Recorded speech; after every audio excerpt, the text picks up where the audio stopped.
So with all the Draw My Laps going on, I thought I'd draw mine.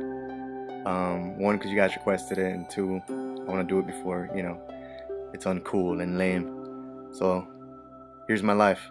A lot of you guys know me as SUPEReeeGO. And normally Super has an R in it, but I didn't want to put one for some reason. A lot of you guys don't know, but Ego are actually my initials, Eric G. Ochoa. And I know a lot of you guys are like, what? Oh my God, I feel so dumb. No wonder. I was born in a little one-bedroom house in an alley, actually, back in Wilmington. This is back in 89-ish, I don't know. And there was a lot of cool things out there in the streets, like balloons and needles and cocaine and chalked body parts all over the floor. It was the best. It was also known as Wilmus, and this was between San Pedro and Long Beach, California. And yeah, that's where I lived most of my youngin' little life. My dad lived with us with his mustache and his triangle stash, and my mom with the bangs. She was rocking those in the 80s. They were cool. And there was me and my little brother David. Now, a little backstory on my parents.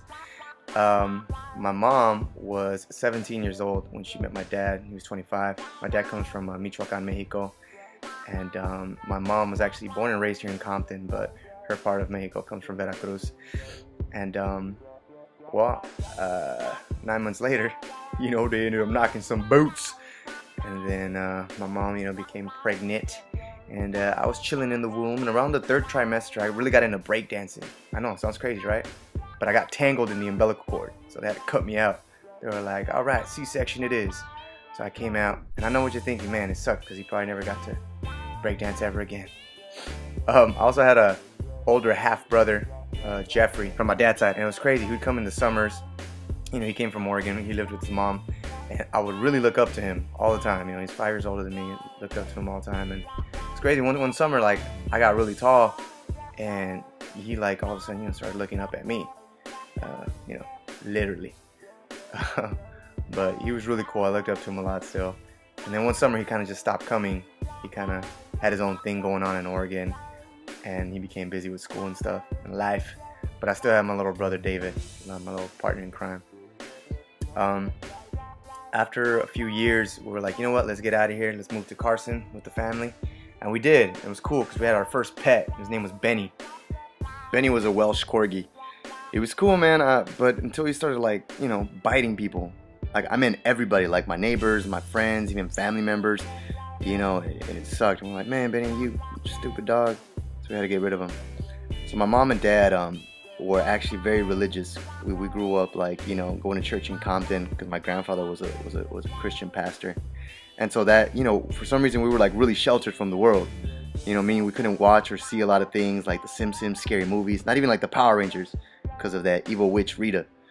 So then, divorcing became very popular back then, and still is, I guess. My mom, just wasn't down with my dad, never really being home, and, him cheating. So my dad went crazy, no sleep, he had schizophrenia, and this is stuff I didn't even know. Cue sad music. My dad actually owned his own tow truck, but he also worked graveyard shift for the city. And this one time he was on a police pursuit because he wouldn't return the tow truck back in September 2001. Dun dun dun. So here he is on his pursuit. They're all following him. My dad, he had a little radio scanner where he can hear everything the cops are saying about putting the strips. So my dad was kind of smart about that. But then eventually a tire popped, everything caught on flames, so we had to come out. They were like, put your hands in here. My dad was like, man, F y'all. And then they ended up shooting him with beanbags. No, he's not dead. So my dad ended up going to jail. And I don't know, it's been about 2 years that he was in there. And they're like, you know what? We're going to go ahead and kick you out of the United States of America. Go back to Mexico. And so, exile. Haven't seen him in about 8 years, so. My mom was just like, all right, you know what? This is crazy. Let's just move to Paramount to be closer to my aunts and uncles. And we did. My mom seemed to have found someone that she was very happy with. He was this cholo guy that did tattoos, and he always had cholos over, and I don't know. We kind of didn't really like him, me and my brother. But we knew that, my mom was happy, so we were like, whatever, you're happy. Okay. The one cool thing that did come out of it was I got a little sister. Her name's Crystal, and we call her Kisi. And I love her so much, so it's different. I've never had a sister, so.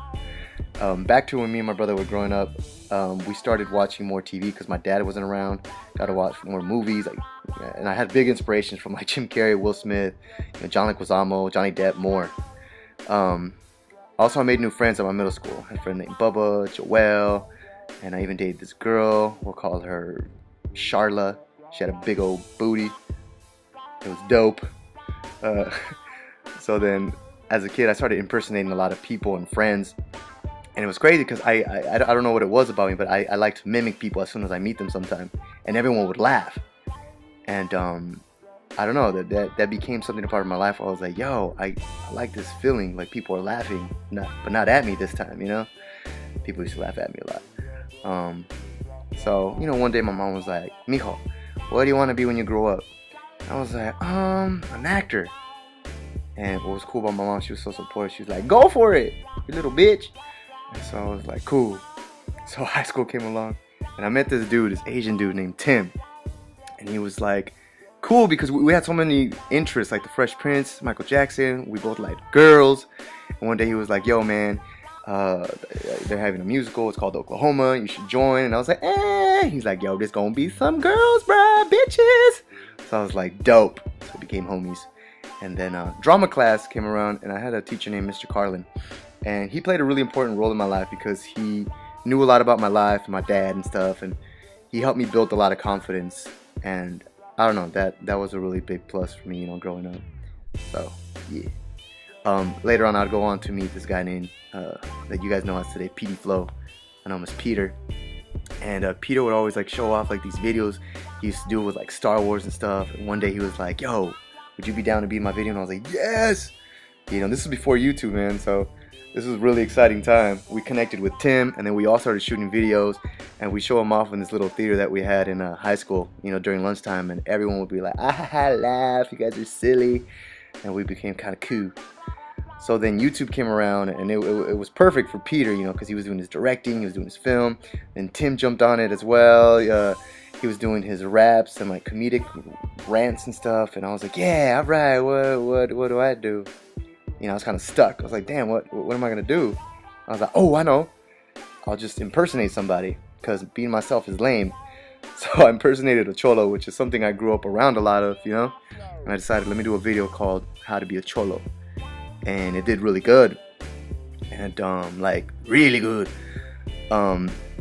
It's crazy because then like from there I was like, you know what, maybe this could be something bigger. And I hit up the homie Alex from high school. As you guys know, Sleepy Brown. I was like, yo, you down to be in this adventure with me, bro? He's like, yeah, I'm down, homie. So Cholo Adventures was born.